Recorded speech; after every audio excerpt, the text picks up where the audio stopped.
noon tahimik ang kanto, ngayon iba na ang galaw. May mga matang nagmamasid, may lihim na tinatanaw. Sa dilim may bumabalik na dati ng itinaboy, habang ang mga pangako unti-unting nalulunod. May batang nangangarap ngunit gutom ang kasama, habang may ilan sa taas na busog sa biyaya. Ang kaba ng bayan ay tila may butas na malalim, pera ng mamamayan hindi na alam kung saan dadalhin. Bakit ganito ang takbo ng panahon? Bakit parang walang nakikinig sa hinaing ngayon? Sino ang may sala sa sugat ng bayan?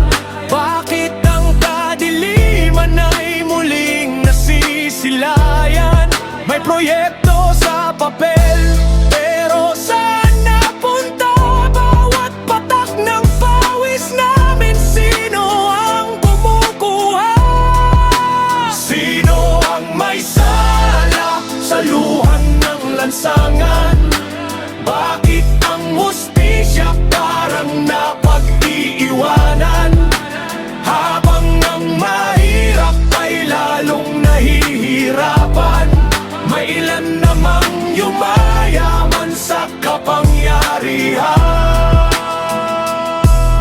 May ilog na nilinis daw pero baha pa rin ang daan. May pondong inilaan pero bakit walang napuntahan? May dokumentong malinis ngunit iba ang katotohanan. Sa bawat pirma nila may nawawalang kaban. Sa eskinita may batang naliligaw na landas, dahil ang bisyo'y kumakalat ng hindi na napipiglas. Mga pangarap na susunog sa usok ng kasinungalingan, habang ang dapat nagabayaya pala sa sariling kapakanan. Hindi ito gali, ito'y sigaw ng mamamayan na sawang-sawa na sa paulit-ulit na kasinungalingan. Kapag ang trono'y ginawang negosyo ng iilan, ang bayan ang unang-unang nasasaktan.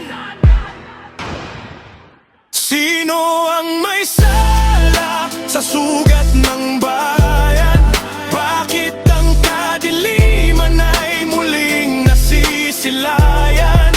Hindi man pangalan ay aming banggitin, alam ng konsensya kung sino ang tinutukoy namin. Sino ang may sala sa kinabukasan? Bakit tila nalulunod ang sambayanan?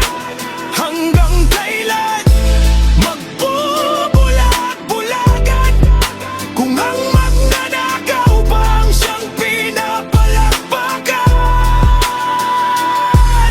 Isang araw darating ang tunay na katotohanan. Walang lihim na hindi mahahayag sa sambayanan.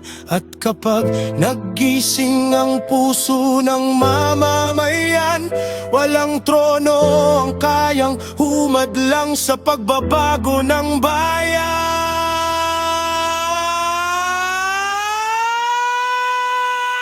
Sino ang may sala sa sugat ng bayan?